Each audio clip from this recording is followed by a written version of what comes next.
উপমহাদেশের প্রখ্যাত আলেম দ্বীন, তারুণ্যের অহংকার, বিশিষ্ট আলেম দ্বীন হযরতুল আলম হযরত মাওলানা আব্দুল আউয়াল ফয়সাল বিন তাহের সাহেব কুমিল্লা হুজুর আমাদের মঞ্চে উপস্থিত হয়েছেন। তাই আশপাশে যে সকল ভাইরা ঘোরাফেরা করছেন দয়া করে মাহফিলে এসে বসে পড়ুন। হুজুরের বয়ান কিছুক্ষণের মধ্যেই শুরু হবে। হাজিরিন, এ পর্যায়ে আপনাদের সম্মুখে নাতে রাসূল সাল্লাল্লাহু আলাইহি ওয়াসাল্লাম পেশ করবেন রাহানাবদ। একটা দেয়ালে দাও তো, কোরআন শরীফটা এত নিচে হলে তো হয় না। আসসালামু আলাইকুম ওয়া রাহমাতুল্লাহি ওয়া বারাকাতুহু। সব বোতলগুলা নুরুদ্দিন একটু সরাইয়া দাও, স্টেজটা একটু খালি করো।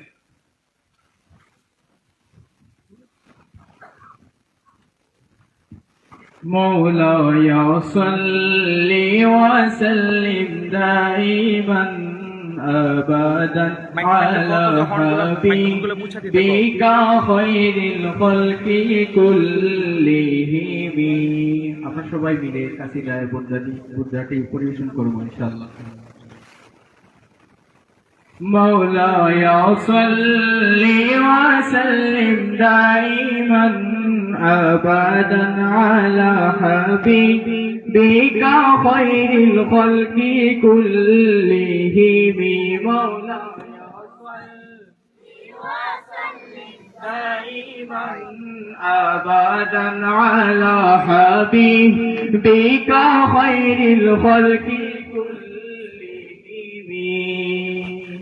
محمد سيد الكونين وثقلين. محمد سيد الكونين وثقلين والفريقين من عرب ومن عجم.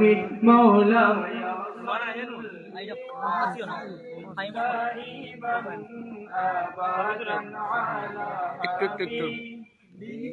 خير الخلق كلهم.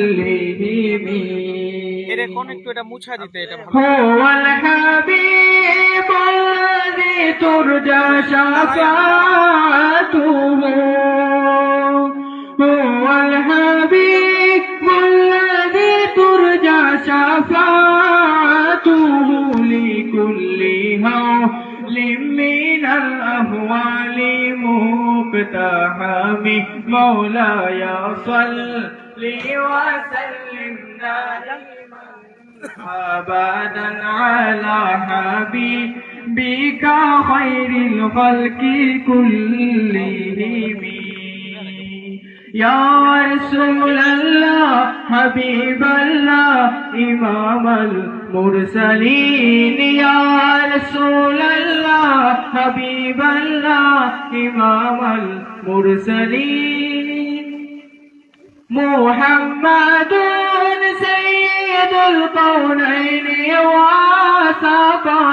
وثقلين. محمد سيد الكونين وثقلين والفريقين من عرب ومن عجم. مولاي صل وسلم دائما أبدا على حبيبك خير الخلق كلهم. السلام عليكم.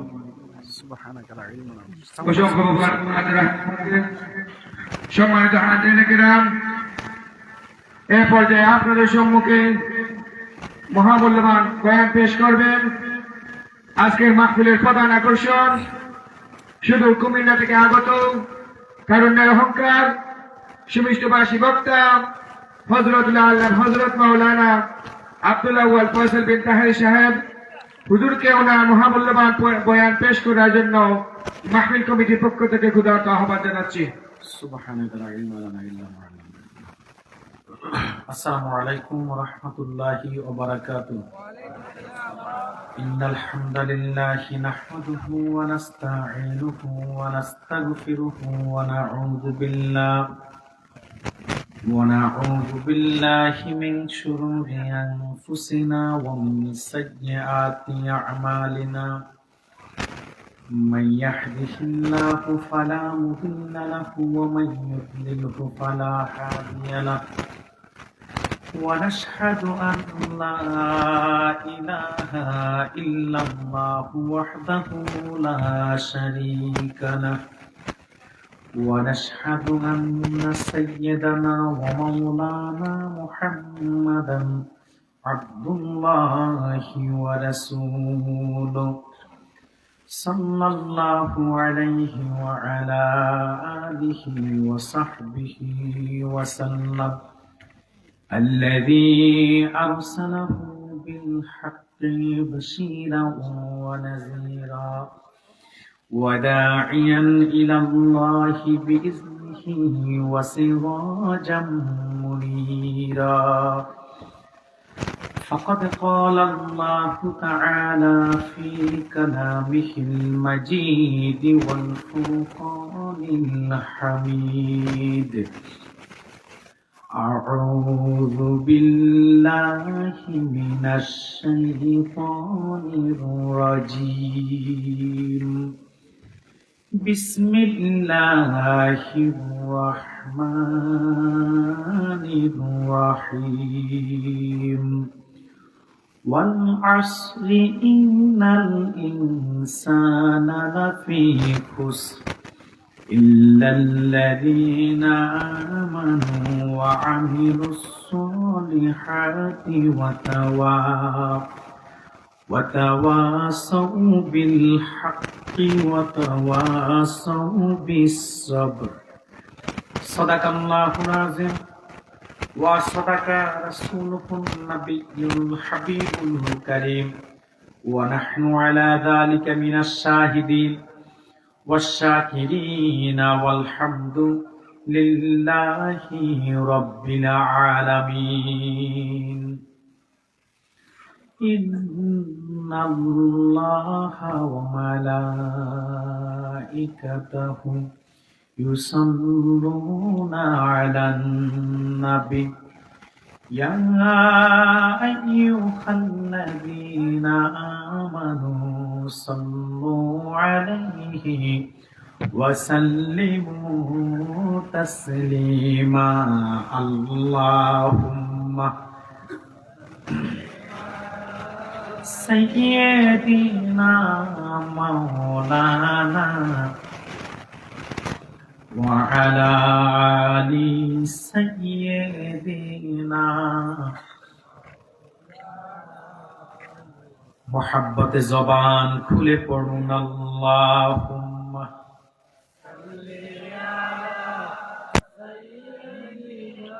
مولانا محمد وعلى آل سيدنا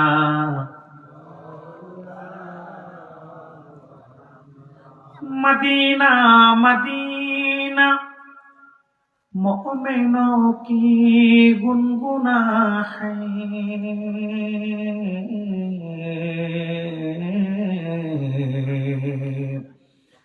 दीदारे मदीना आशिकों की तमन्ना है अल्लाहुम्मा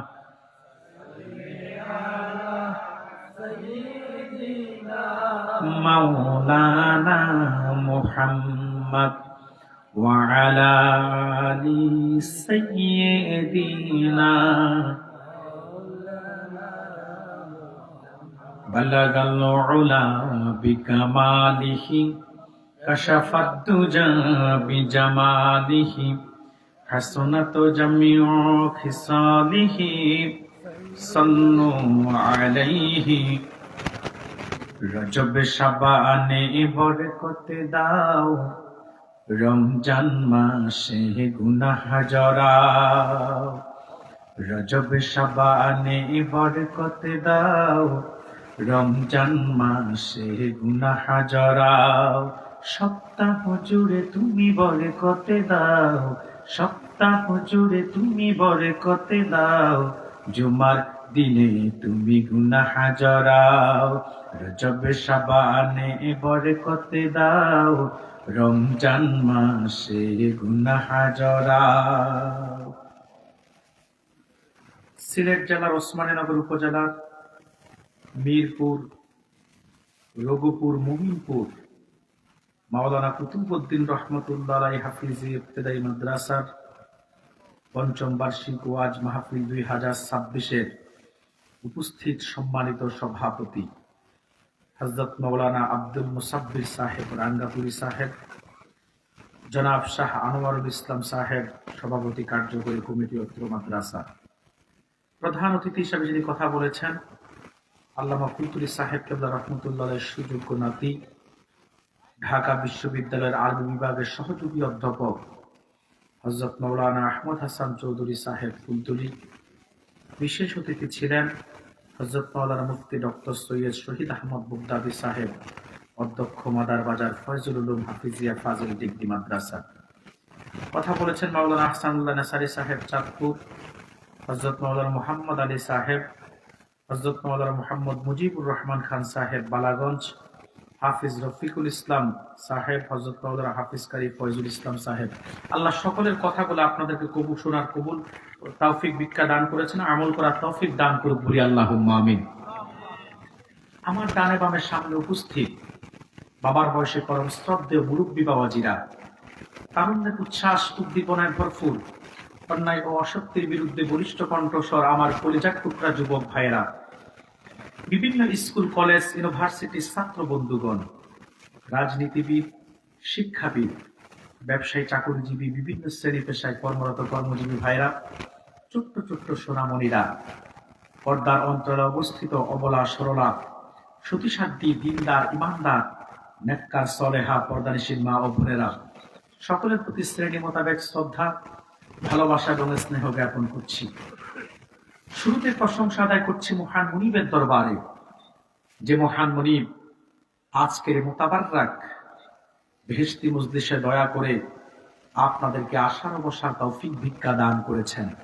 সেজন্য আসুন আমরা সকলে একবার হৃদয়ের সত্যকুল আবেগ অনুভূতিকে উচ্ছ্বাস করে, দিল মন উজাড় করে, অবনত চিত্তে সমবেত কণ্ঠে রাতের নিস্তব্ধতাকে ভঙ্গ করে সিংহের ন্যায় গর্জন দিয়ে কালিমাতুশ শুকুর আদায় করি, জবান খুলে বলি আলহামদুলিল্লাহ।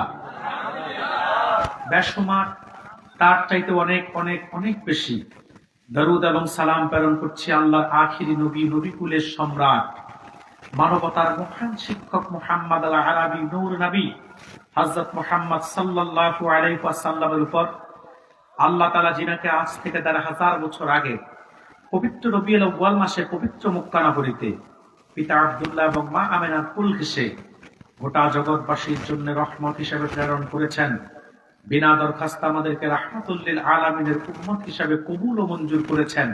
শুকরিয়া তান আমরা আরেকটি বার বলছি আলহামদুলিল্লাহ। সম্মানিত সুধী, একের পর এক ওলামায়ে কেরামগণ বক্তব্য রেখেছেন বিকাল থেকে, ঠিক কিনা? আপনারাও সকলের আলোচনা একের পর এক ধৈর্য সহকারে শুনেছেন, ঠিক কিনা বলেন? আমি তো এসেছি একেবারে শেষ সময়, যখন আপনারা একটু তাবারুক খেয়ে ঘুমাবেন, সেই সময় আমি এসেছি। আমার আসার কথা ছিল বাদে মাগরিব, কিন্তু আমি যদিও শিডিউলটা বাদে মাগরিব দিয়েছি, কিন্তু আপনাদের কর্তৃপক্ষের যে আন্তরিকতা ভালোবাসা আমি দেখেছি, আমি চিন্তা করে দেখলাম যে বাদে মাগরিব আসলে এখানে আমি কথা বলে না আমি মজা পাবো, না শুনে আপনারা মজা পাবেন। কারণ আমি বসার পরে আপনারা আস্তে আস্তে আমার যাওয়ার সময় হয়ে যেত, ঠিক না? আমার এই সময়ে থাকার কথা ছিল আপনার রাজনগরের মনসুরনগর, সেখানে ইনসানিয়া কি এক ট্রাস্টেড প্রোগ্রাম, খুব ভালোবেসে তারাও আমাকে দাওয়াত করেছিল, কিন্তু ওখানে টাইম শিডিউলটা যখন একটু ব্যতিক্রম হয়েছে, সুযোগটা আমি আপনাদেরকে দিয়ে দিয়েছি। আলহামদুলিল্লাহ বলবেন না? যে সময় এসে পৌঁছেছি মোটামুটি ১.৫ ঘন্টা হয়ে যেত, কর্তৃপক্ষ একটু বেশি ভালোবেসেছে আমাকে, এই জন্য খাবার দাবার খাওয়াইয়া তারপরে মঞ্চে এনেছে। আলহামদুলিল্লাহ বলবেন না? আপনারা কি সবাই খেয়ে বসেছেন না না খেয়ে? না, ভাত খাইছেন কিনা? তাবারক তো খাবেন একটু পরে। আলহামদুলিল্লাহ। সম্মানিত সুধী, আসুন কোন প্রকার ভূমিকা ছাড়া সরাসরি আমি মূল আলোচনায় প্রবেশ করছি। 1 ঘন্টা আপনাদেরকে কষ্ট দিব, ধৈর্য আছে তো ইনশাল্লাহ? আপনারা কি ওয়াজ শুনবেন না আওয়াজ? আলহামদুলিল্লাহ। কারণ বাংলাদেশে ওয়াজের চাইতে আওয়াজ বেশি হয়। দেখবেন 1.5 ঘন্টা কথা বলে, আধা ঘন্টা শুধু গজল গায়, ঠিক কিনা বলেন? 5 মিনিট ওয়াজ না করতে গজল, 5 মিনিট ওয়াজ না করতে গজল। ওগুলো তো ওয়াজ নয়, ওগুলো আওয়াজ। এরপরে কেউ আছে জিকির করে আধা ঘন্টা কাটায়, তাও কি জিকির? আল্লাহর না, সব আব্বা জিকির, ঠিক কিনা বলেন? এরপরে আজগবি আজগবি শান গায়, এরপরে কিচ্ছা কাহিনী, কে তাল গাছে উঠছে, কে বট গাছে উঠছে, কে পানির উপর দিয়ে হেঁটে গেছে, এই তাল করে 1.5 ঘন্টা তালগুল পাকাইয়া ওয়াজের নামে আওয়াজ করে আমানতের নামে খেয়ানত করে। আপনারা এত কষ্ট করে বসে আছেন, রাত এখন প্রায় 1:45 বাজে, আল্লাহর কোরআন শুনতে নাকি কিচ্ছা কাহিনী? আলহামদুলিল্লাহ। 1 ঘন্টা কষ্ট দিব, বেশি না। আমি তেলাওয়াত করেছি কোরআনুল কারীমের সূরাতুল আসর, ছোট্ট একটি সূরা, ঠিক কিনা বলেন? এটিকে আবর্তন করে কথা বলবো। আল্লাহর নামে 3টি তাকবীর দিয়ে আলোচনা শুরু করব। আমার সাথে কি সর্বোচ্চ কণ্ঠে 3টি তাকবীর দিতে পারবেন? সর্বোচ্চ কণ্ঠে আমার সাথে 3টি তাকবীর দেন। এই 3টি তাকবীরে নগদে 3টি ফজিলত পাবেন। 1, তাকবীর দিলে আপনাদের ঈমান তাজা হবে। 2, তাকবীর দিলে শয়তান আশেপাশে থাকলে দৌড়াইয়া পালাবে। 3, তাকবীর দিলে শয়তান যাদেরকে শিকল বন্দী করে রেখেছে, এরা অন্তত শয়তানের শিকল ছিঁড়ে মাঠে আসার সুযোগ পাবে। তো সর্বোচ্চ কণ্ঠে 3টি তাকবীর দিবেন? দেন তো দেখি, নারায়ে তাকবীর। এতটুকুনি আপনাদের আওয়াজ না আরো আছে? দেখা যাক, দ্বিতীয়বার টেস্ট করে, নারায়ে তাকবীর। শেষ তাকবীরটা এত জোরে দেন, গোটা এলাকাটা কাঁপায়া দেন, নারায়ে তাকবীর। নারায়ে রিসালাত, আহলুস সুন্নাত ওয়াল জামাত। আল্লাহ আমাদের তাকবীরকে কবুল করুক, বলি আমিন।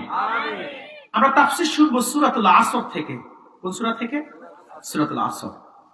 কুরআনুল কারীমের সবচেয়ে ছোট সূরার মধ্যে একটি সূরা, সূরা কাউসারের পরে এই সূরাটি।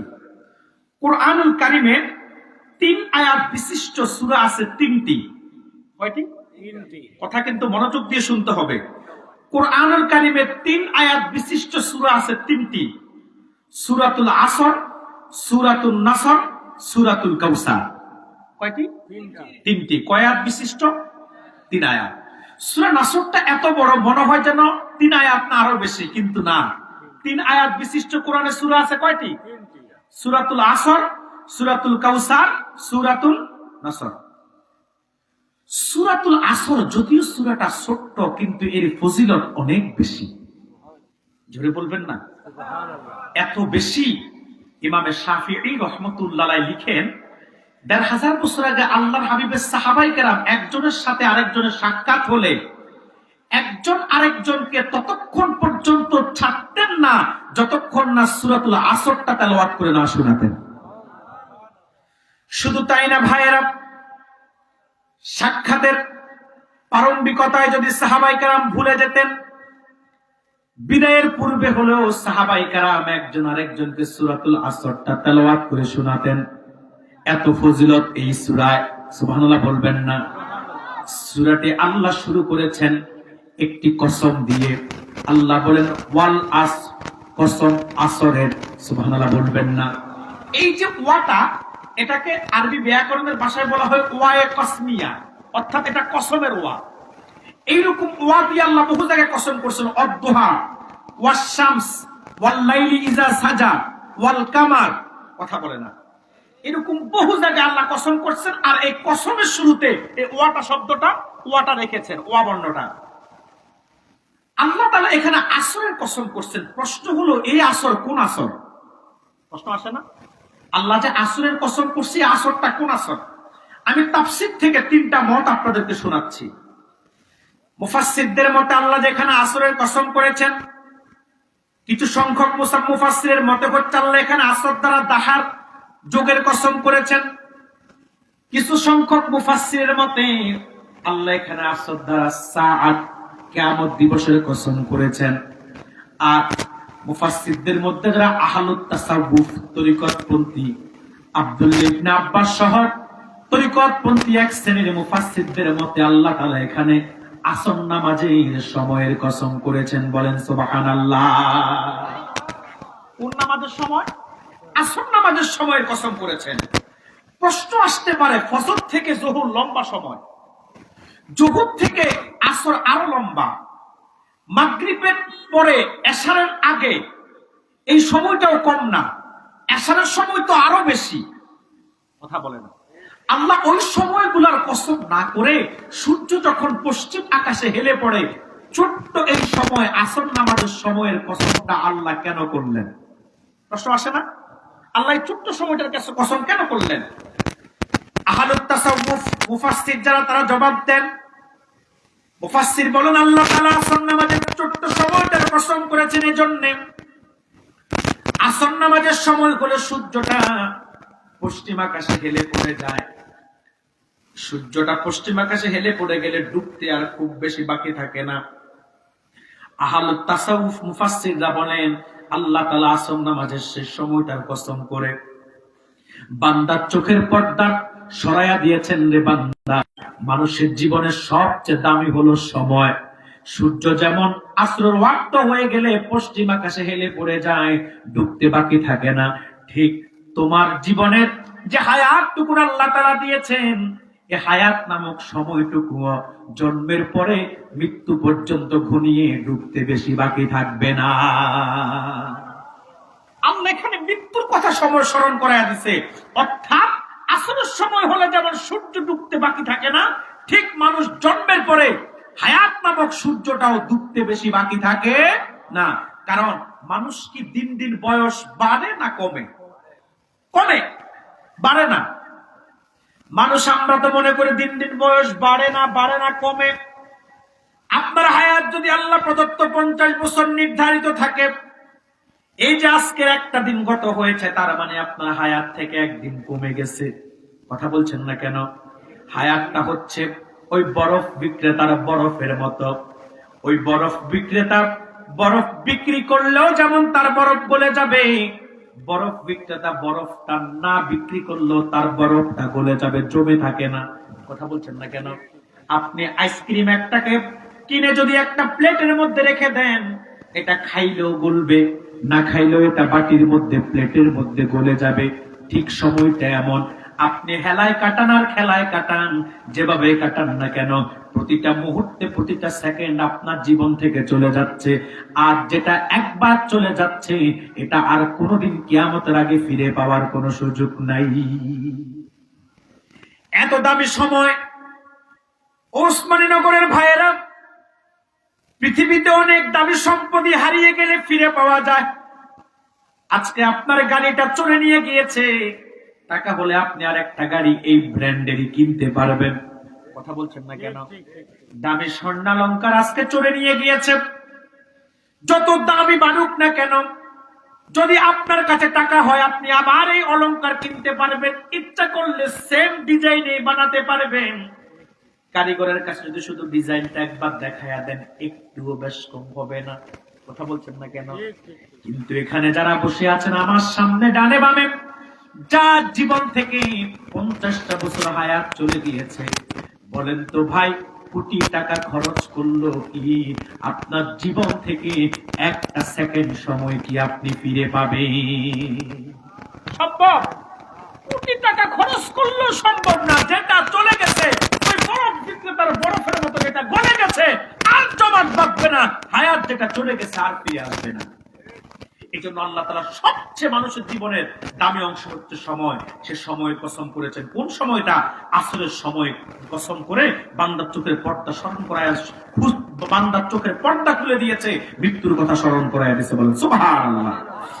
আল্লাহ তাআলা আসরের সময়ের কসম করে আল্লাহ তাআলা এবার বলেন, ইন্নাল ইনসানা লাফি খুস, নিশ্চয় মানুষ নিশ্চিত ক্ষতির মধ্যে।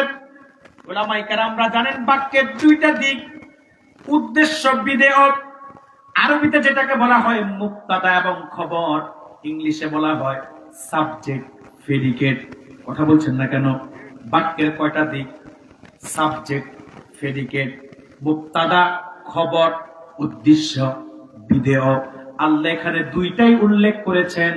ইন্নাল ইনসানা লাফি খুস, নিশ্চয় মানুষ নিশ্চিত ক্ষতির মধ্যে। সুবহানাল্লাহ বলবেন না? সব মানুষ ক্ষতিগ্রস্ত নয়। এখন মানুষ ক্ষতিগ্রস্ত, কিন্তু সব মানুষ ক্ষতিগ্রস্ত নয়। এবার মুফাসসিররা ব্যাখ্যা করেন মুমিনের ক্ষতি আর কাফেরের ক্ষতি এক না। আল্লাহ যে বলেছেন ইন্নাল ইনসানা লাফি খুসর, নিশ্চয় মানুষ নিশ্চিত ক্ষতির মধ্যে, তবে সব মানুষের ক্ষতিটা কিন্তু এক নয়। ইমানদারের ক্ষতি আর কাফেরের ক্ষতির মধ্যে তফাৎ আছে। মুফাসসিরগণ জবাব দিয়েছেন উদাহরণ দিয়ে, যেমন আপনাদের অঞ্চলে হরতাল হয় কি হয় না? দীর্ঘদিন তো হরতাল টরতাল দেখেন নাই, কারণ সব একতালে চলছে। কথা বলে না, দেখছেন হরতাল? দেখেন নাই। তবে বাংলাদেশের রাজনীতি সামনের দিকে যেই পরিমাণ নোংরা হচ্ছে, আমার মনে হয় 12 তারিখের পরে যেই সরকার বসবে, মাসের মধ্যে যে কয়বার হরতাল গুনতে হয় আল্লাহ ভালো জানে, ঠিক না? কারণ এখন তো সব রাজনীতিবিদ হয়ে গেছে, আন্ডা বাচ্চা যেগুলা ডিম থেকে ফুটছে এরাও এখন বড় বড় রাজনীতিবিদ, ঠিক কিনা বলেন? এরা দেখেন না, কিছু একটা পান থেকে চুন খসলেই মিছিল মিটিং এ নেমে যায়, আন্দোলনে নেমে যায়, রাস্তা আটকায় অবরোধ করে।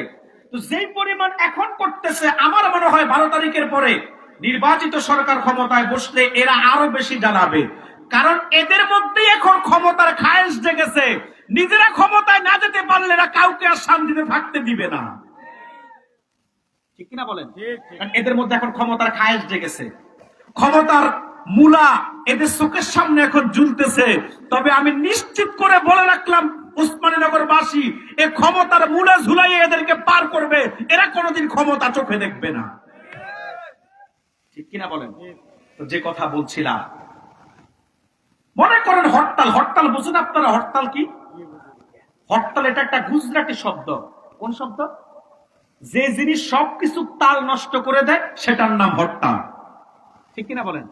এখন মনে করেন কোন একটা দল হরতাল ডাক দিল, আপনাদের এখান থেকে মিরপুর, রঘুপুর, মোমিনপুর থেকে কাঁচামালের ব্যবসায়ী আছে না? এক ব্যবসায়ী আপনার সিলেটে প্রতিদিন জিন্দাবাজারে মাল পাঠায়। জিন্দাবাজারই তো নাকি? আরব কোথায়? জিন্দাবাজার না, সোবানীঘাট, সোবানীঘাট, সোবানীঘাট মাল পাঠায়। এখন হরতালের কারণে সে মাল পাঠায় নাই। প্রতিদিন সে মাল পাঠালে তার 2000 টাকা লাভ হতো। মালগুলা বিক্রি করলে আসলটা উঠে এসে লাভ হতো কত? এক গাড়ি পাঠালে 2000। এখন হরতালের কারণে সে তার মালটা পাঠায় নাই, মালটা মজুত রেখে দিয়েছে মোমিনপুরে। আচ্ছা, তার লস হয় নাই? কত? 2000। মাশাআল্লাহ, আপনারা ওয়াজ বুঝতেছেন, আলহামদুলিল্লাহ। এখন আরেকটা লোক খুব চালাক, সে চিন্তা করলো মালটা পাঠাইয়া দিই, মজুত রেখে লাভ কি? পাঠাইতে এটা সুবহানীঘাট পুষলেই তো আমার 2000 লাভ, মাল আনলোড করলেই কত? 2000 লাভ। এখন সে পাঠাইয়া দিছে ট্রাক, রশিদপুর পয়েন্টে গেছে, আরই দুর্বৃত্তরা ট্রাকটার মধ্যে আগুন লাগাইয়া দিছে, মালও জ্বলে গেছে, ট্রাকটাও জ্বলে গেছে। তার কি লস হয় নাই? কত? কথা বলে না। পুরা সব পুঁজিও শেষ, লাভও শেষ। আল্লাহ তাআলা যে বলেছেন এখানে ইন্নাল ইনসানা লাফি খুসর, নিশ্চয় মানুষ নিশ্চিত ক্ষতির মধ্যে। মুফাসসিরগণ বলেন সব মানুষের ক্ষতি এক না। মুমিনের ক্ষতি আর কাফেরের ক্ষতির মধ্যে তফাৎ আছে। কাফের তো সে যার ঈমান নাই, মূল পুঁজিয়ে নাই, আর মুমিন সে যার মূল পুঁজি আছে। আমল করলে তার লাভ হয়, আমল না করলে তার শুধু লাভটুকু লস হয়। কিন্তু ঈমান আছে মানে তার মূল পুঁজিটা ঠিক আছে। এই জন্য মুমিনের ক্ষতি আর কাফেরের ক্ষতি এক না। তো আল্লাহ তাআলা বলেন ইন্নাল ইনসানা লাফি খুসর, নিশ্চয় মানুষ নিশ্চিত ক্ষতির মধ্যে। তবে সব মানুষ নয়। 4টি কনসেপ্ট, 4টি প্রত্যয়, 4টি কর্মসূচি যারা বাস্তবায়ন করবে তারা লাভবান। তারা কারা? এবার আল্লাহ তাদের ব্যাপারে বলেন। আল্লাহ তাআলা বলেন ইল্লাল্লাযীনা আমানু ওয়া আমিলুস সলিহাতি ওয়া তাওয়াসাউ বিল হাক্কি ওয়া তাওয়াসাউ বিস সবর। আল্লাহ তাআলা বলেন 4টি কনসেপ্ট যারা বাস্তবায়ন করবে তারা ক্ষতিগ্রস্ত নয়, তারা সফল। তারা কারা? আল্লাহ বলেন ইল্লাল্লাযীনা আমানু, তারা ব্যতীত যারা ঈমান এনেছে। সব মানুষ ক্ষতিগ্রস্ত, তবে তারা নয় যারা ঈমান এনেছে। সুবহানাল্লাহ বলবেন না? ওয়া আমিলুস সলিহাত, যারা নেক আমল করেছে। ওয়া তাওয়াসাউ বিল হক, যারা পরস্পর পরস্পরকে সত্যের দাওয়াত দিয়েছে, ওয়াতাওয়াসাউ বিসসবর, যারা পরস্পর পরস্পরকে ধৈর্যের দাওয়াত দিয়েছে। আল্লাহ এখানে 4টি প্রত্যয়, 4টি কর্মসূচির কথা বলেছেন। অবাক হয়ে যাবেন, এই যে 4টি কর্মসূচি, এই 4টি কর্মসূচির দিকে যদি একটু উপলব্ধি করেন, একটু খেয়াল করেন, দেখবেন 2টা কর্মসূচি হচ্ছে আখিরাতের কল্যাণে, আর 2টা কর্মসূচি দুনিয়ার কল্যাণে। ঈমান আর আমল আখিরাতের কল্যাণে, আর সত্যের দাওয়াত, ধৈর্যের দাওয়াত এটা দুনিয়ার কল্যাণে। সুবহানাল্লাহ বলবেন না? ঈমান আর আমল আখিরাতের কল্যাণে, আর সত্যের দাওয়াত আর ধৈর্যের দাওয়াত এটা হচ্ছে দুনিয়ার কল্যাণে। তার মানে একটা মানুষের শুধু আখিরাত হলে হবে না, দুনিয়া লাগবে। আবার শুধু দুনিয়া হলে হবে না, আখিরাতও লাগবে। সুবহানাল্লাহ বলবেন না? একটা মানুষের শুধু দুনিয়া দুনিয়া করলে হবে না, তার আখিরাত দরকার আছে। আবার একটা মানুষ শুধু আখিরাতের চিন্তা করে ঘর থেকে বের হয়ে গেলে চলবে না, দুনিয়াও তার লাগবে। তবে মনে রাখবেন, একটাকে বাদ দিয়ে আরেকটা হয় না, আবার একটার চাইতে বেশি আরেকটা অতিরিক্ত করা যাবে না। যেমন আখিরাতের উপর যদি দুনিয়া প্রাধান্য পেয়ে যায়, এই দুনিয়ায় আপনার আখিরাতকে শেষ করে দিবে। কথা বলছেন না কেন? দুনিয়া আপনার লাগবে, তবে আখিরাতকে বাদ দিয়ে না। আল্লাহ তাআলা নিজেই তো কুরআনুল কারীমের শ্রেষ্ঠ দুআর মধ্যে দুনিয়ার হাসানাত চাইতে শিখাইছে।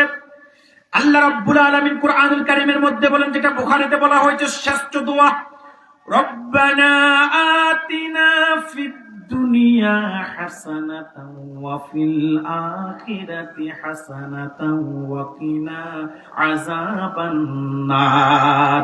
আল্লাহ বলেন, দুনিয়ার হাসানাত চাইতে, আখিরাতের হাসানাও চাইতে। এই যে আপনি দুনিয়ার হাসানা আল্লাহর কাছে চাইতেছেন, আখিরাতের হাসানা চাইতেছেন, এই দোয়াটা তো আল্লাহ শিখায়া দিছে। তার মানে আপনার দুনিয়াও লাগবে, আখিরাতও লাগবে, তবে কতটুকুন সীমা লঙ্ঘন করা যাবে না। দুনিয়া আপনার ততটুকুন লাগবে, আখিরাতের প্রয়োজন যতটুকুন। যেমন নৌকা চলতে পানি লাগে কি লাগে না? জোরে বলেন। নৌকা চলতে পানি লাগে, পানি ছাড়া নৌকা চলে না। কিন্তু ওই পানি যদি আবার নৌকার ভিতরে অতিরিক্ত ঢুকে যায়, যেই পানি ছাড়া নৌকা চলতে পারে না, ওই পানি আবার নৌকাকে ডুবাইয়া দেয়। কথা বলছেন না কেন? ঠিক আখিরাতের জন্য আপনার দুনিয়া লাগবে। যদি আপনার দুনিয়া আখিরাতের উপর প্রাধান্য পেয়ে যায়, তাহলে এই দুনিয়ায় আপনার আখিরাতকে শেষ করে দিবে। এই জন্য আপনার দুনিয়া, আপনার ব্যবসা, চাকরি, রাজনীতি সব আপনার লাগবে, কিন্তু আখিরাতকে ভুলে গিয়ে না। আমি একটা উদাহরণ আপনাদেরকে শিখাইয়া দিই। এই যে আপনাদের বাড়িতে মধু থাকে কি থাকে না?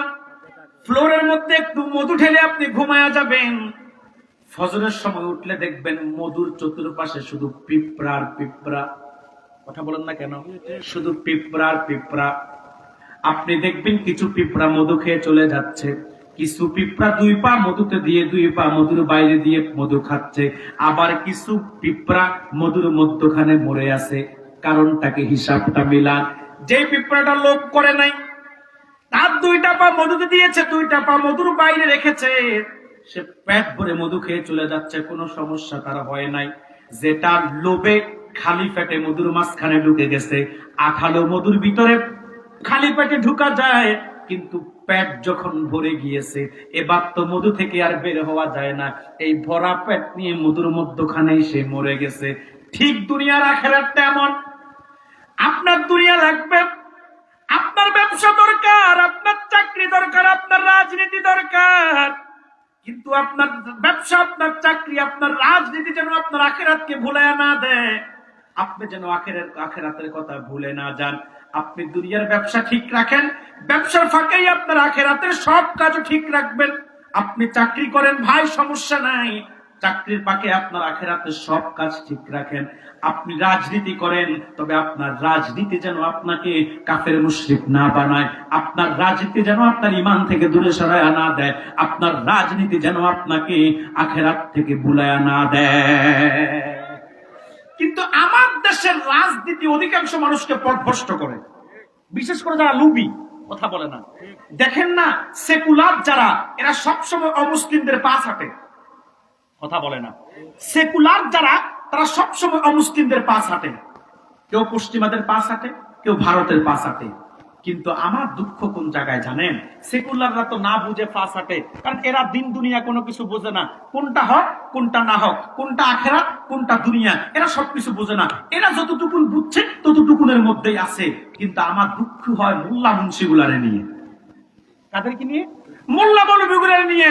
যে সমস্ত মোল্লা মৌলবীরা ক্ষমতার জন্য পাগল হইয়া এত নিচে নামছে, পারে না যে 2টা ভোটের জন্য হিন্দুদের পা চাটতে, পারে না যে হিন্দুদের ভোটগুলোর জন্য নিজেরাই হিন্দু হয়ে যেতে। শুধু হিন্দু হওয়া বাকি আছে, এছাড়া আর কিচ্ছু বাদ রাখে নাই। দেখেন না আপনাদের সিলেটের সুনামগঞ্জে এক বদমাইশ তো বলেই ফেলছে রোজা পূজা এক। আবার বলেছে হিন্দু মুসলিম নাকি মুদ্রার এপিটোপিট। নাজমুল্লাহ বলবেন না? গতকাল দেখতেছি সে হিন্দুদের কীর্তনে গিয়ে বসে আছে। একটা মানুষ নামতে নামতে কত নিচে নামে। মনে রাখবেন ভাই, ইসলাম আপনাকে বাক স্বাধীনতা দিয়েছে, ইসলাম আপনাকে স্বাধীনতা দিয়েছে, স্বেচ্ছাচারিতা দিয়েছে। কিন্তু স্বাধীনতা মানে এই না আপনি ইসলাম আর হিন্দুকে একাকার করে দিবেন, ঠিক কিনা বলেন? মনে রাখবেন, যারা সামান্য কয়টা ভোটের জন্য রোজা পূজাকে এক করে দেয়, হিন্দু মুসলিমকে মুদ্রার এপিটোপিট বলে, মুসলমান হয়ে হিন্দুদের কীর্তনে গিয়ে বসে থাকে, এরা হচ্ছে মুসলিম নামধারী মুনাফিক। এদের সাথে মদিনার ইসলামের কোনো সম্পর্ক থাকতে পারে না, পারে না, পারে না।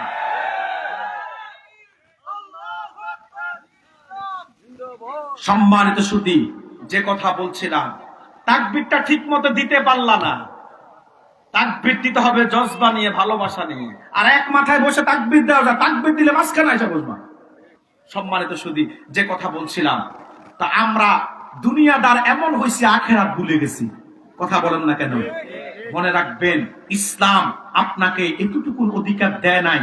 ইসলাম অন্য ধর্মের অধিকারকে নিশ্চিত করা শিখিয়েছে, কিন্তু অন্য ধর্মের সাথে মিলেমিশে একাকার হতে ইসলাম বলে নাই, ঠিক কিনা বলেন? সম্মানিত সুধী, তো যে কথা বলছিলাম, ইন্নাল ইনসানা লাফি খুস, নিশ্চয় মানুষ নিশ্চিত ক্ষতিগ্রস্ত। সবাই না, 4টা কর্মসূচি যারা বাস্তবায়ন করবে। এই 4টা কর্মসূচি কি? ঈমান, নেক আমল, পরস্পর পরস্পরকে সত্যের দাওয়াত, পরস্পর পরস্পরকে ধৈর্যের দাওয়াত। এই 4টা কর্মসূচির মধ্যে 2টা দুনিয়ার জন্য আর 2টা, কথা বলেন, আখিরাতের জন্য। আমার ভাইরা, তার মধ্যে প্রথম হলো ঈমান।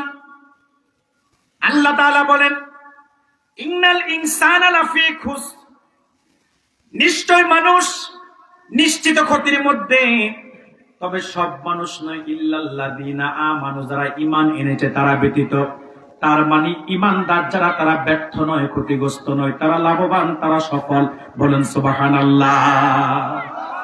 মনে রাখবেন, সফলতার একমাত্র পুঁজি হলো ঈমান। সফলতার একমাত্র পুঁজি কি? বাড়ি, গাড়ি, চাকরি, রাজনীতি, দান্দাবাজি যা আছে, এগুলা সাময়িক সফলতা দেয়, মূল সফলতা দেয় না। কিন্তু একমাত্র ঈমান, যেটা আপনাকে জান্নাত পর্যন্ত পৌঁছায়া দিবে। সুবহানাল্লাহ বলবেন না? এই জন্য কুরআনুল কারীমের দিকে তাকালে দেখবেন, আল্লাহ তাআলা যেখানে বলেছেন সফলতার কথা, সেখানে আল্লাহ তাআলা বলেছেন ঈমানের কথা। যেমন আল্লাহ সূরাতুল মুমিনুনের মধ্যে বলেন, কদ আফলাহাল মুমিনুন, নিশ্চয় সফল কাম হয়ে গেছে মুমিনরা। একই কথা সূরাতুল আলার মধ্যে আল্লাহ তাআলা বলেন, কদ আফলাহা মান তাযাক্কা, আয় কদ আফলাহা মান তাহারা কলবাহু মিনাশ শিরকি ওয়াল কুফরি ওয়াদ দানাস। আল্লাহ বলেন, সফল সে ব্যক্তি যে তার আত্মাকে পুত পবিত্র করলো শিরিক থেকে, কুফর থেকে, তার মানে ঈমান আনলো। বলেন সুবহানাল্লাহ। জায়গায় জায়গায় যেখানে আল্লাহ সফলতার কথা বলেছেন, সেখানে আল্লাহ ঈমানের কথা বলছে। সুবহানাল্লাহ বলবেন না? সফলতার একমাত্র পুঁজি কি? ঈমান। ঈমান যে কত বড় সফলতা জানেন? ঈমান যার আছে, জান্নাত তার নিশ্চিত, যত বড় গুনাহগারী হোক। সুবহানাল্লাহ বলবেন না? এ ব্যাপারে হাদিস আছে, সুনান আবু দাউদের হাদিস। আন উবাদাহ ইবনে সামিত রাদিয়াল্লাহু তাআলা আনহু আন্নাহু ক্বাল قال سمعت رسول الله صلى الله عليه وسلم من شهد أن لا إله إلا الله وأن محمدا عبده ورسوله حرم الله عليه النار। হযরত উবাদাহ ইবনে সামিত বলেন, আমি আল্লাহর হাবিবকে বলতে শুনেছি, তোমাদের মধ্যে যে ব্যক্তি সাক্ষ্য দিবে আল্লাহ ছাড়া কোনো মাবুদ নাই, মুহাম্মদ সাল্লাল্লাহু আলাইহি ওয়াসাল্লাম আল্লাহর বান্দা এবং রাসূল, যে ব্যক্তি তাওহীদ এবং রিসালাতের সাক্ষ্য দিয়ে ঈমানের দৌলত অর্জন করবে, আল্লাহ তার জন্য 7টা জাহান্নামের আগুনকে হারাম করে দিবে। একটু জোরে বলবেন না সুবহানাল্লাহ।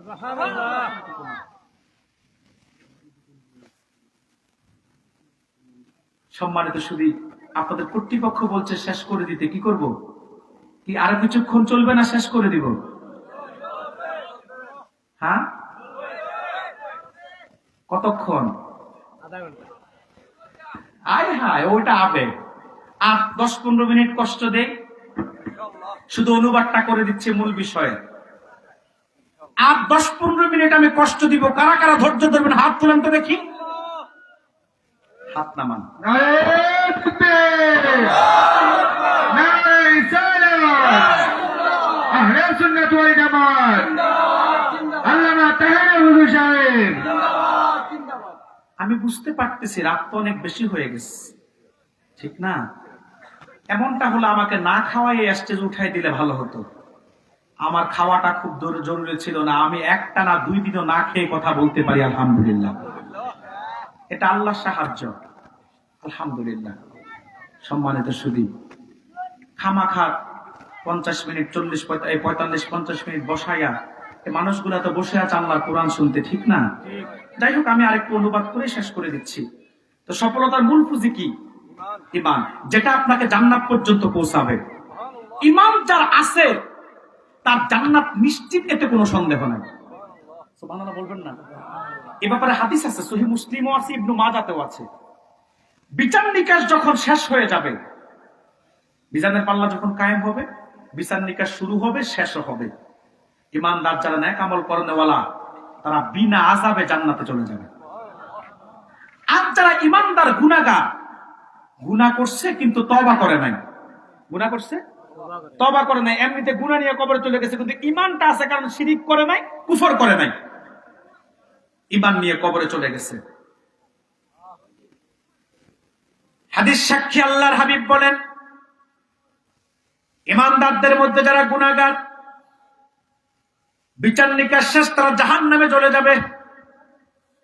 বিচার নিকাশ যখন শেষ হয়ে যাবে, আল্লাহ বলবে, হাবিব আপনি এবার আমার প্রতি রাজি তো, খুশি তো? রাসূল বলবে, মালিক না, এখন আমি রাজি হতে পারি নাই।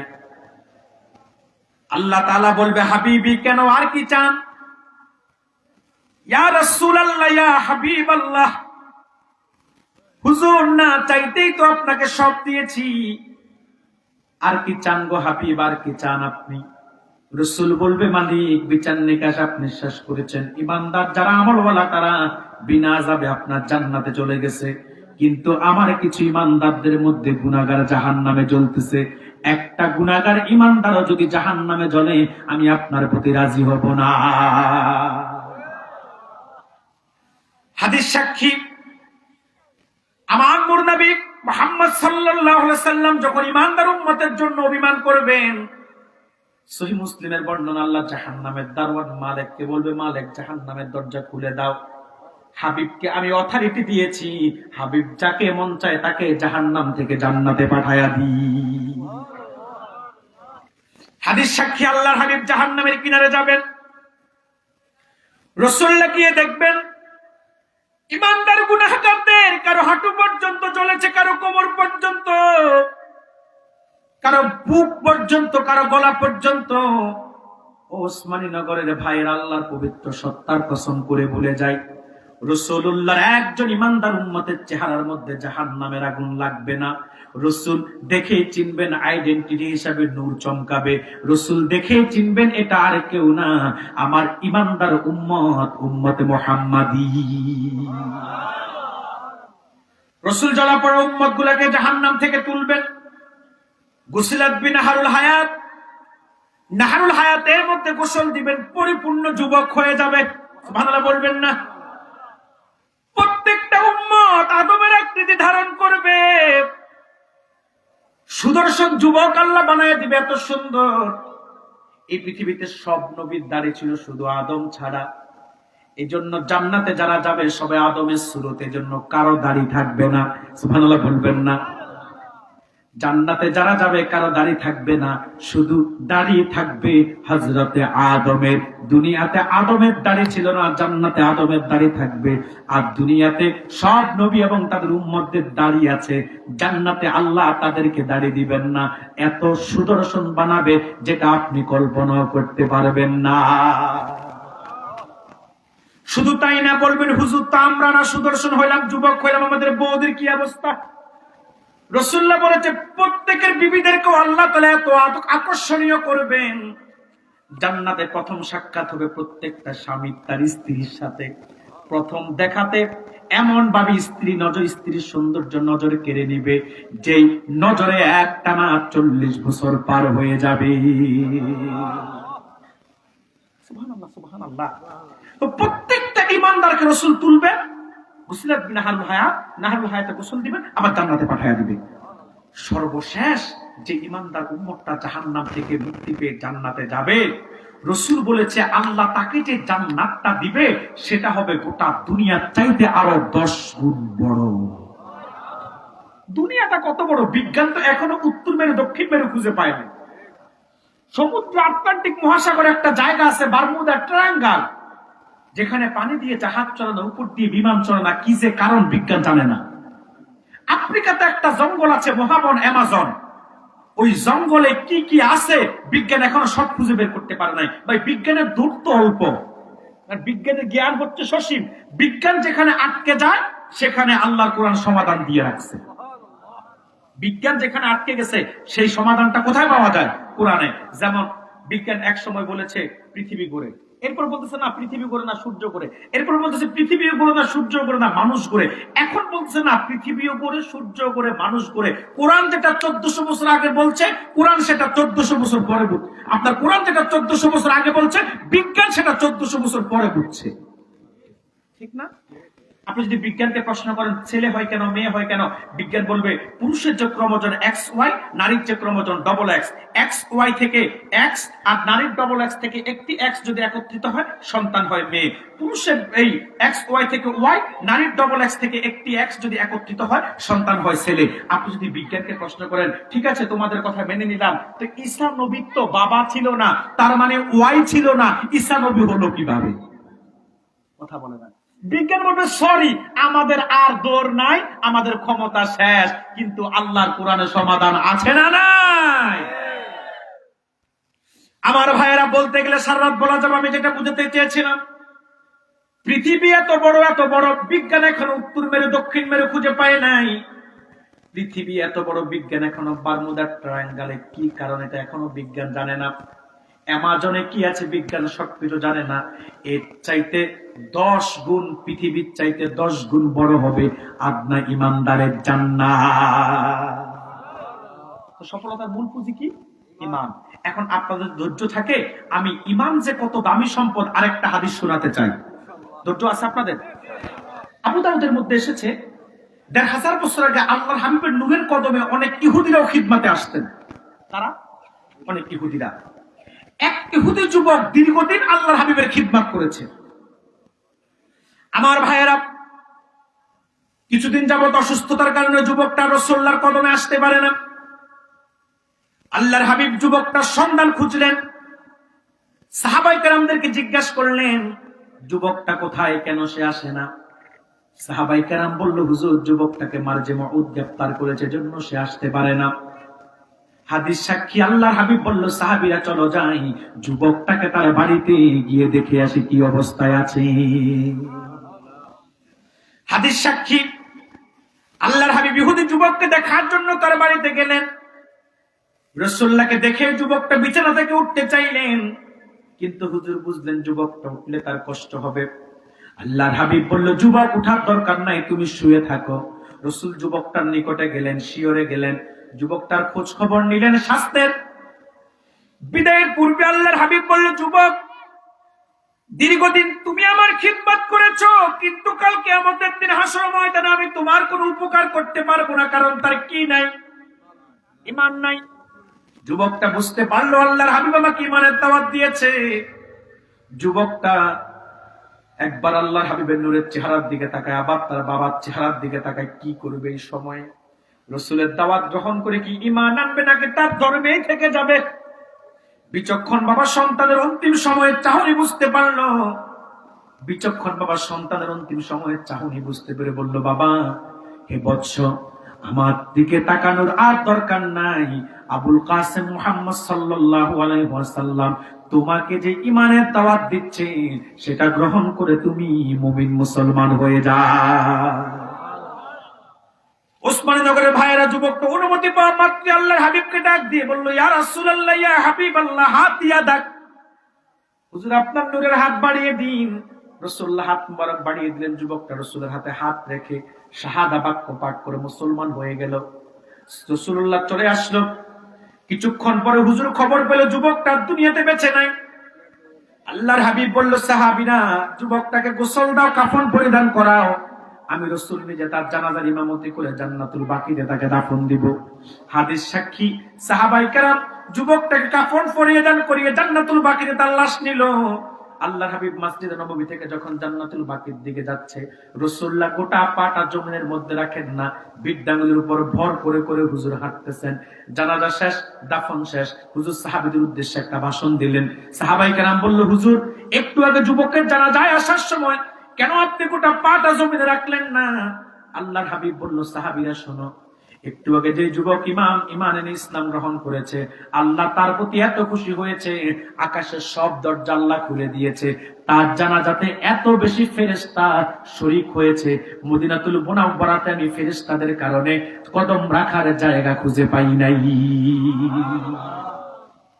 ফকিহুল আহনাফ মোল্লা আলী কারি রহমতুল্লাহ আলাইহি মিশকাতুল মাসাবিস সরা মিরকাতুল মাফাতির মধ্যে লেখেন, যুবকটার প্রতি আল্লাহ এত খুশি হলেন কেন? কারণ সে কামেল ঈমান নিয়ে দুনিয়া থেকে বিদায় নিয়েছে। সে ঈমান আনার পরে এক ওয়াক্ত নামাজ তাকে পড়তে হয় নাই, কারণ নামাজের ওয়াক্ত পর্যন্ত সে বাঁচে নাই। একটা রোজা তাকে রাখতে হয় নাই, কারণ রমজান পর্যন্ত সে হায়াত পায় নাই। যাকাত তাকে দিতে হয় নাই, কারণ যাকাত দেওয়া তার জন্য ফরজ হয় নাই।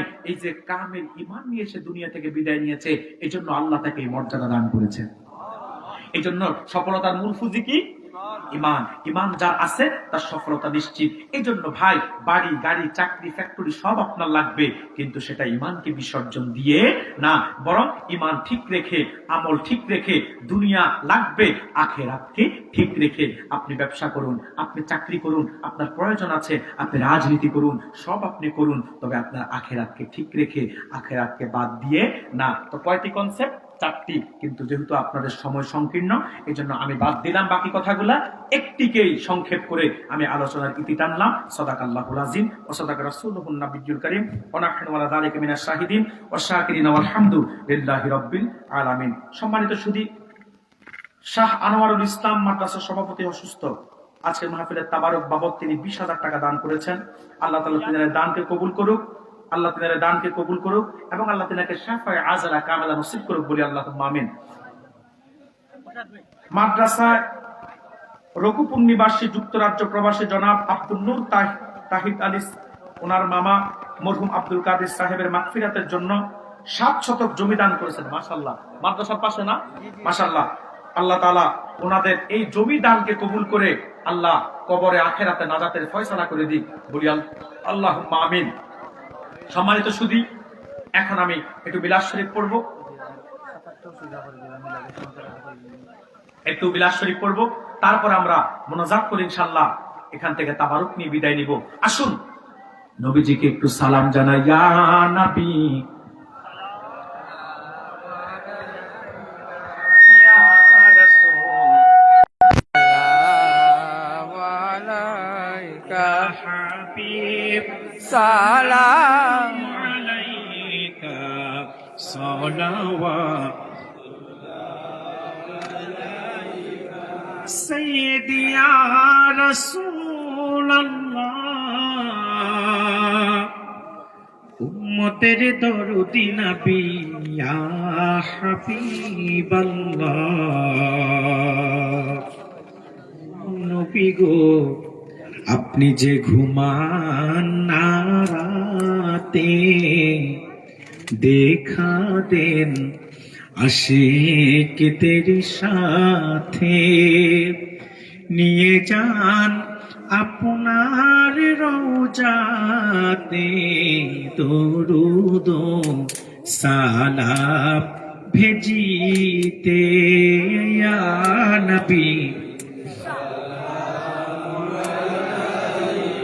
ইয়া রাসূল সালাম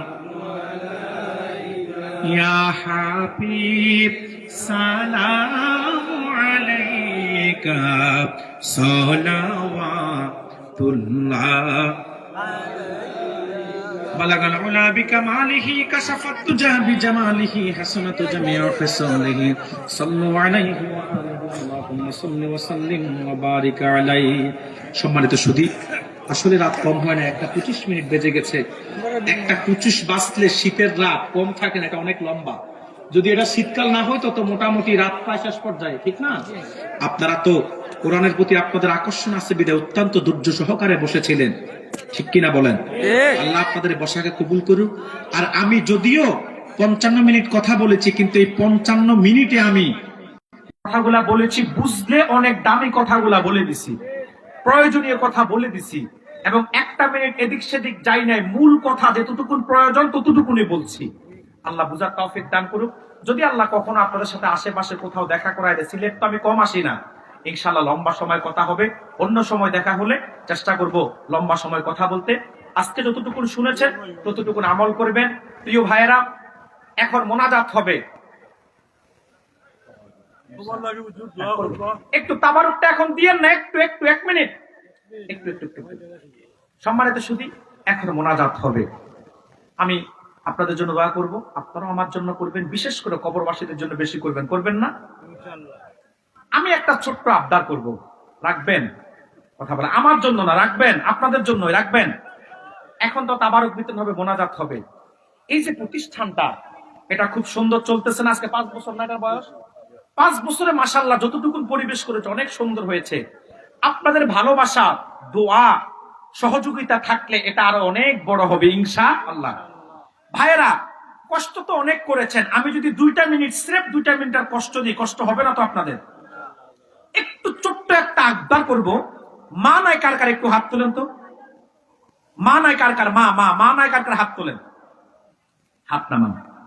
মা আছে কার কার? এবার হাত তোলেন। মাশাআল্লাহ, হাত নামান। আচ্ছা, মাকে ভালোবাসেননি সবাই? সবাই একটু আবদার করবো 2 মিনিট শুধু, এখন তো মোনাজাত হয়ে যাবে। আমার হাতে মাদ্রাসার জন্য যে কোনো একটা নিয়ত করে, মায়ের ইসলাম সাহাবের জন্য, বা এখানে বসে আছেন, এমনও তো হতে পারে কারো মায়ের কবরে ধাউ ধাউ করে আগুন জ্বলছে, কি ঠিক না? বাবার কবরে ধাউ ধাউ করে আগুন জ্বলছে, কি ঠিক না? কিন্তু ভাই, আল্লাহ তাআলা ইচ্ছা করলে সামান্য 1 টাকাকেও কবুল করে আল্লাহ মা বাবার কবরে নাজাতের উসিলা করতে পারে কি পারে না? কবুল না করলে 20 টাকা তো লাভ নাই, কবুল হইলে 1 টাকাও অনেক কিছু। আমি বেশি আবদার করবো না, থাকলে পকেটে নগদে 100টা টাকা এই মাদ্রাসার জন্য আব্বা আম্মার ইসালা সাহাবের নিয়তে 1-2 মিনিট সময় শুধু আমার হাতে দিবেন, যে হুজুর আমার মা কবরে আছে, আমার মায়ের জন্য, বা আমার মা বেঁচে আছে, আমার মাকে যেন আল্লাহ সুস্বাস্থ্য নেখায়াত দান করে। এই 2টা নিয়ত করে, কবরে থাকলে নাজাতের জন্য, বেঁচে থাকলে সুস্বাস্থ্যের জন্য নিয়ত করে মাদ্রাসার জন্য 100 টাকা, বেশি থাকলে আব্বার জন্য 100 টাকা দিয়েন, বেশি থাকলে আব্বার জন্য 100 দিয়েন, 200 দিয়েন, না থাকলে অন্তত 100 টাকা মায়ের জন্য। মাশাআল্লাহ, 2 জন 200 টাকা দিয়েছে। এরপরে তাবারক বিতরণ হবে। একটু কষ্ট করে উঠে বাবাজিরা, আব্বা আম্মার ঋণ কেউ কখনো শেষ করতে পারবেন না। আমার কাছে আসেন, দূরে থেকে তো আমি লাগন পাবো না। মাশাআল্লাহ, আম্মার নেখায়াতের জন্য দিচ্ছে কেউ, আব্বা আম্মার নাজাতের জন্য দিচ্ছে কেউ। আল্লাহ আব্বা আম্মার কবরগুলোকে জান্নাতের টুকরা বানায় দিক।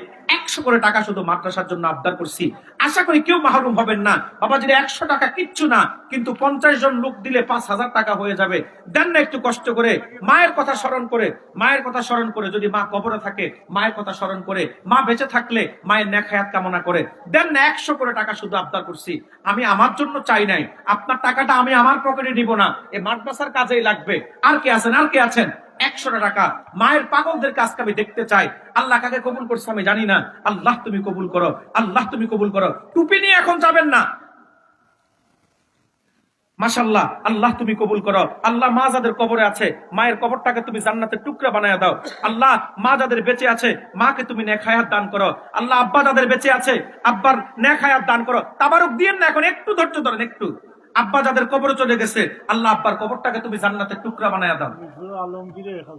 মিরপুরের আলমগীর সাহেব 1000 টাকা, আল্লাহ কবুল করুক, মঞ্জুর করুক। আর কেউ আছেন ভাই 100 টাকা আপনাদের কাছে আবদার করেছে মাদ্রাসার জন্য? আর কেউ আছেন? আর কেউ আছেন? আর কেউ আছেন? আর কেউ আছেন? 100 টাকা। এখন কেউ টুপি নিয়ে যাবেন না, আমি বলবো কেউ যাবেন না এখন টুপি নিয়ে। মাশাআল্লাহ, আল্লাহ তুমি কবুল করো, আল্লাহ তুমি কবুল করো। আল্লাহ আব্বা যাদের কবরে আছে আব্বার কবরটা জান্নাতের টুকরা বানায়া দাও। মা যাদের কবরে আছে মায়ের কবরটা জান্নাতের টুকরা বানায়া দাও। মা যাদের বেঁচে আছে আল্লাহ মাকে তুমি নেক হায়াত দান করো। আল্লাহ মাশাআল্লাহ আরেকজন 500 টাকা দিয়েছে, আল্লাহ তুমি কবুল করো, মঞ্জুর করো। মাশাআল্লাহ, আল্লাহ তুমি কবুল করো, মঞ্জুর করো। দেন একটু ভাই, 100 টাকা বেশি আবদার করি নাই, কিন্তু আব্বা আম্মার জন্য একটু মনটা নরম করে দেন না ভাই। 100 টাকা এই যুগে কিচ্ছু না, কিন্তু এমনও হতে পারে 100 টাকাকে আল্লাহ কবুল করে আব্বা আম্মার কবর নাজাতের ফয়সালা করতে পারে। মাহমুদুর রহমান অত্র মাদ্রাসার শিক্ষক 1000 টাকা দিবে, আল্লাহ কবুল করুক, আল্লাহ মঞ্জুর করুক, বলি আমিন। আর কেউ কেউ আছেন? আচ্ছা পড়েন বিসমিল্লাহির রহমানির রহিম। হাতটা একটু নামান। অনেকে 10 টাকা 5 টাকা দিতে বসে আছে, 20 টাকা দিবে, কিন্তু হুজুর বলছে 100 টাকা, কেমনে 10 টাকা নিয়ে আসি? এই জন্য লজ্জা উঠে আসতেছে না। সবাই ডান পকেটে হাত ঢুকান, তবে নিজের পকেটে, আরেকজনের না। আরেকজনের পকেটে ঢুকলে এখন বেড়া লাগবো। নিজের পকেটে ডান হাতটা ঢুকান, 10 টাকা 20 টাকা 50 টাকা বের করেন, কেউ মাহরুম হবেন না। সবাই শরীক হন। আরেকটা আবদার করব, দেখ দেখ এখন তো শেষ দোয়া হয়ে যাবে না, এখনকার দোয়াটা বেশি দরকার। দেখ সমস্যা নাই, মা নিষেধ করেন না। দেখ আসমত আলী মুমিনপুরে 1000 টাকা দিবে, আল্লাহ কবুল করুক, মঞ্জুর করুক, বলি আমিন। মাশাআল্লাহ, এই তো আল্লাহর বান্দারা 2 মিনিট সুযোগ দিছি, বিদায় তো দিছে ভাই। 5-10 হাজার টাকা যদি প্রতিষ্ঠান উপকৃত হয়, লস তো নাই না। যাই হোক প্রিয় ভাইরা, আপনারা যে যা শরীক হয়েছেন, আল্লাহ প্রত্যেকের এই দানকে কবুল করুক, মঞ্জুর করুক, বলি আল্লাহুম্মা আমিন। এখন আমরা মোনাজাত করে দিব। ইস্তিগফার পড়েন, আস্তাগফিরুল্লাহ রাব্বি মিন কুল্লি যামবিন ওয়া আতুবু ইলাইহি, লা হাওলা ওয়ালা কুওয়াতা ইল্লা বিল্লাহিল আলিয়্যিল আযীম। জিয়ারাতুদ দুসূরা ফাতিহা শরীফ একবার পড়েন, সূরা ইখলাস শরীফ 3 বার পড়েন। দেন আউযু বিল্লাহি মিনাশ শাইতানির রাজিম, বিসমিল্লাহির রহমানির রহিম, আলহামদুলিল্লাহ। কামিল আহমদ চাঁদ, কামিল আহমদ, আমরা সেক্রেটারি, নয়া সেক্রেটারি 10,000 টাকা। 3 বার সূরা ইখলাস পড়েন, বিসমিল্লাহির রহমানির রহিম, কুল হুয়াল্লাহু আহাদ, আল্লাহুস সামাদ, লাম ইয়ালিদ ওয়া লাম ইউলাদ, কুল হুয়াল্লাহু আহাদ, আল্লাহুস সামাদ, লাম ইয়ালিদ ওয়া লাম ইউলাদ। আপনাদের নবনিযুক্ত অর্থ সম্পাদক, যিনি কোষাধ্যক্ষ, অর্থ সম্পাদক যাই বলেন, সম্মানিত অর্থ সম্পাদক মহোদয়, তিনি নগদে 10,000 টাকা দান করেছেন। আল্লাহ কবুল করুক, মঞ্জুর করুক, বলি আমিন। তাবারুক গ্রহণ করেন। আসুন আমরা এখন আল্লাহর কাছে মোনাজাত করব। মাশাআল্লাহ, লায়েক আহমদ ভাই আগামী বছর 1000 টাকা দিবে। বিদায় বেলা একটা অনুরোধ করি, দল মত নির্বিশেষে সমাজে মিলেমিশে থাকবেন। বিশেষ করে দ্বীনের বৃহৎ স্বার্থে আঞ্জুমানে আল ইসলাম এবং তালামিজের সাথে সম্পৃক্ত হয়ে তালামিজ এবং আল ইসলাম ঘাটিকে শক্তিশালী করবেন। মনে রাখবেন, আল ইসলাম এবং তালামিজ যত শক্তিশালী হবে, আপনাদের অঞ্চলে সকল প্রকার বাতিল পন্থীরা তত দুর্বল হবে। বাতিল ফিতনাবাজ যারা আছে, সমাজে ফিতনা সৃষ্টি করতে চায়, মানুষের ঈমান আকীদা হরণ করার জন্য ঘাপটি মেরে বসে আছে, তাদেরকে কাবু করতে হলে, দুর্বল করতে হলে আল ইসলাম তালামিজের হাতকে শক্তিশালী করার কোনো বিকল্প নাই। যারা আল ইসলাম করে তাদের সাথে সম্পৃক্ত হবেন মুরব্বীরা, আর তরুণ কিশোর যারা আছো তারা তালামিজের সাথে সম্পৃক্ত হবা। খোদার কসম, যদি এই মকবুল সংগঠনের সাথে সম্পৃক্ত থাকতে পারো, ফুলতলি সাহেবের রুহানি দোয়া ইনশাআল্লাহ আপনারা পাবেন। আলহামদুলিল্লাহি রাব্বিল আলামিন, ওয়াসসালাতু ওয়াসসালামু আলা সাইয়্যিদিল মুরসালিন। রব্বানা যালামনা আনফুসানা ওয়া ইল্লাম তাগফির লানা ওয়া তারহামনা লানাকুনান্না মিনাল খাসিরিন। আয় আল্লাহ তাআলা, মিরপুর, রঘুপুর, মুমিনপুর মাওলানা কুতুবউদ্দিন রাহমাতুল্লাহ হাফিজ ইবতেদায়ী মাদ্রাসার ময়দানে তোমার বান্দারা সেই বিকাল থেকে, কেউ সন্ধ্যার পর থেকে, কেউ আসার পর থেকে, কেউ তারও পর থেকে আল্লাহ বসে আছে। মাবুদ, আজকের আশা বসাকে কবুল করে যা নেক দিয়েছ, তামাম নেকের হাদিয়া তোমার হাবিবের কদম মোবারকে পৌঁছায়া দাও।